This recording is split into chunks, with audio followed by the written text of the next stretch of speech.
Geologists are giving a Yellowstone supervolcano warning since more than 100 earthquakes have struck this area of the caldera. We'll also hear the report by Michael Pollan as to what he has to say about the details of this. Yellowstone has been struck by over 100 earthquakes in the last month alone, according to U.S. officials monitoring the site of this volatile supervolcano amid growing fears of an eruption. More than 100 earthquakes struck Yellowstone the past month, and is sparking fears of some kind of a devastating eruption from the supervolcano. Mike Pollan, who is the chief scientist and geologist in charge of the Yellowstone Volcano Observatory, revealed the number of recent earthquakes in an overview of activity at Yellowstone. It's because of the Yellowstone Caldera Chronicles that come out every week, and this is the month's recap. He revealed the number of recent earthquakes in the overview. Speaking on behalf of U.S. Geological Survey, USGS, Michael Pollan confirmed that 102 earthquakes had struck the area. The earthquakes were detected by University of Utah seismograph stations, which are responsible for the operation and the maintenance of Yellowstone's seismic network, and the earthquakes are closely monitored at Yellowstone because the supervolcano at the site is feared by many to be overdue another super eruption that could wipe out the United States and, of course, change world weather. Yellowstone, as we know, is one of the 20 supervolcanoes of the Earth and is believed to be the second biggest. It's very well monitored. Perhaps that's why. I don't know of any other supervolcano that is this well monitored. Yellowstone's volcano last big eruptions went off about the super eruption. The last one was 640,000 years ago. Before that, 2.1 million years ago. Before that, 1.2 million years ago. Before that, 2.1 million years ago. We have had a lava eruption 70,000 years ago and another 80 eruptions since then. When Yellowstone last erupted, when it had last had a super eruption, the event was known as Lava Creek eruption. It covered an estimated 2,900 square miles, or 7,500 square kilometers, with ash and fallout. But geologist in charge, Michael Pollan, tried to downplay fears of an impending volcanic disaster. On the number of earthquakes recently, he said that's pretty normal for the region, where we see typically about 1,500 to 2,500 earthquakes every year on average. He says, so in fact, we're sort of on the low side of average this month. The largest earthquake of the month took place June 5th, with a magnitude 2.8 striking in the region. Aftershocks of a tectonic major magnitude 6, even earthquakes in Idaho continued to rattle the area. There were also a swarm of about 7 earthquakes that struck between June 12th and 15th. He also revealed that there were several huge earthquakes nearby Yellowstone. We know that Idaho is having an earthquake swarm every single day, especially after the 6.5 earthquake that hit out of nowhere on March 31st, the night of March 31st to April 1st. Aftershocks of a tectonic major magnitude 6 event in Idaho continue to rattle the area. We know that that's the area of the mantle plume that comes from Baja California, goes northeast towards Utah. That's where we had the Salt Lake City earthquake on March 18 of 5.7 out of nowhere.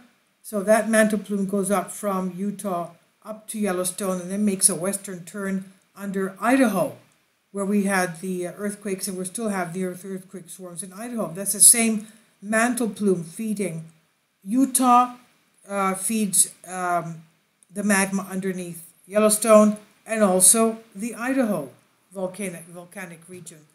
Now, he added there are also some aftershocks from magnitude 5 event that occurred in mid-March. Salt Lake City wasn't 5, it was 5.7.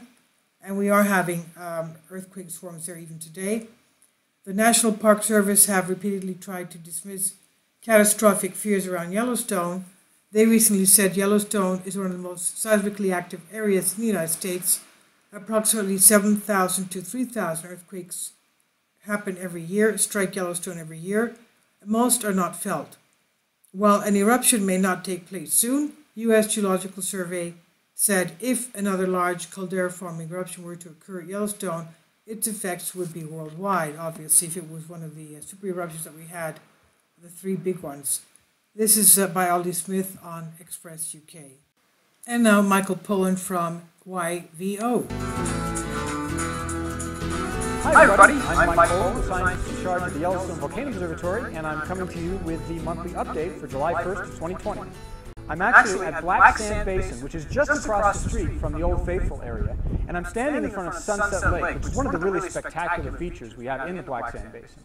Now the colors you're seeing behind me are due to a bacteria that likes to live in hot springs, and one of the reasons I think this is so amazing is because we're really looking at an area where the heat deep within the Earth is intersecting where life is occurring. In fact, the sort of life we see here might have been very similar to the very first life that formed on Earth. So a really spectacular intersection I find absolutely mind-boggling. All right, well, let's dive in and talk about what happened in Yellowstone during the month of June. The University of Utah Seismograph Stations, which was responsible for the operation and maintenance of the Yellowstone Seismic Network, located 102 earthquakes in the Yellowstone region during the month of June. This is pretty normal for the region, where we see typically about 1,500 to 2,500 earthquakes every year on average. So in fact, we're sort of on the low side of average this month.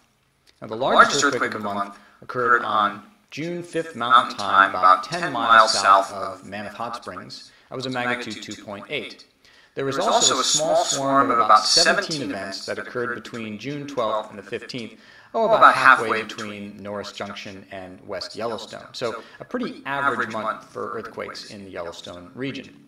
Now if we zoom out and look at the greater region, you can see that there are continued aftershocks of the tectonic earthquake that occurred on March 31st in central Idaho. So these are not related to Yellowstone, but are aftershocks as the fault system there continues to settle following that major magnitude 6 event.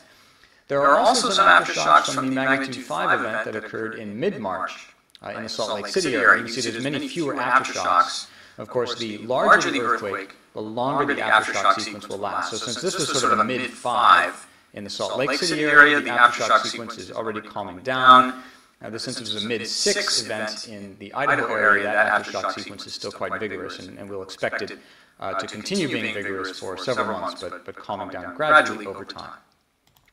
Turning now to deformation, let's look at vertical deformation in the caldera area. Now this is the White Lake GPS station on the east side of the caldera, the Sour Creek Resurgent Dome. Each dot is a daily measurement, and this spans the past 2 years. It's vertical deformation, so downward trends indicate subsidence and upward indicate uplift. You can see this general trend of subsidence of 2 to 3 centimeters a year. That's about an inch a year or so. And in the summer of 2019, there was this sort of pause in that substance. We see the same thing happening during the summer of 2020. Now, this is probably a seasonal fluctuation related to groundwater recharge, as the ground gets sort of charged up with water from all of the spring snowmelt. But the overall trend is one of subsidence. If we look at a different GPS station, this is on the north side of Yellowstone Lake, also on the Sour Creek Resurgent Dome, that subsidence trend is pretty obvious here through the past 2 years. So this particular station does not seem as affected by the seasonal trends as the White Lake station does. The same subsidence trends are also occurring on the west side of the caldera. This is the Old Faithful GPS site that's located on the Mallard Lake Resurgent Dome. And that sort of slow subsidence of a couple centimeters, about an inch or so per year, is continuing through this time period. We can see there is a bit of a seasonal fluctuation here as well in 2019. Don't see that quite yet in 2020. And in the Norris area, we've seen over the past several months really no net change. And Norris is one of the more dynamic areas in terms of deformation in the park. It had been rising since 2015 up into 2018. Late 2018 sort of paused, and we didn't see a whole lot of change until late 2019, when there was some rather sudden subsidence of a few centimeters, about an inch or so. And then since early 2020, there's been no net deformation of the Norris area. So really, over the last few months, the patterns of deformation in the Yellowstone area remain largely unchanged. And finally, turning to everyone's favorite geyser, Steamboat Geyser in the Norris Geyser Basin. Of course, this began becoming a bit more active in 2018, and it's remained quite active since that time.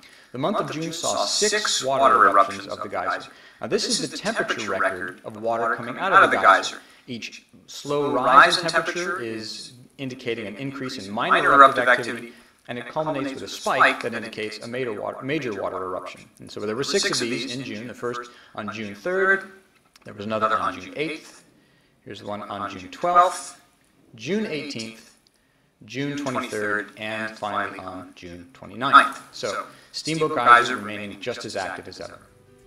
Well, that does it for the monthly update. Now remember, if you have any questions, you can always email us at ydowebteam, that's all one word, at usgs.gov. Thanks for tuning in. Stay safe, stay healthy, and we'll see you next month. Bye-bye.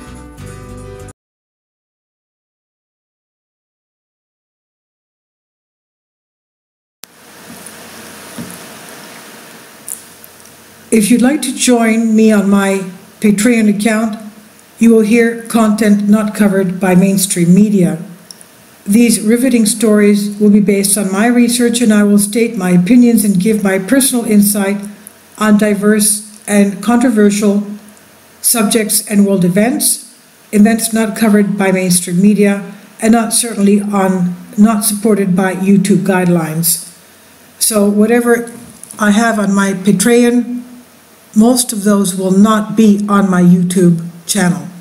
Please consider becoming a member today. More of the most significant and important videos will be on my Patreon channel.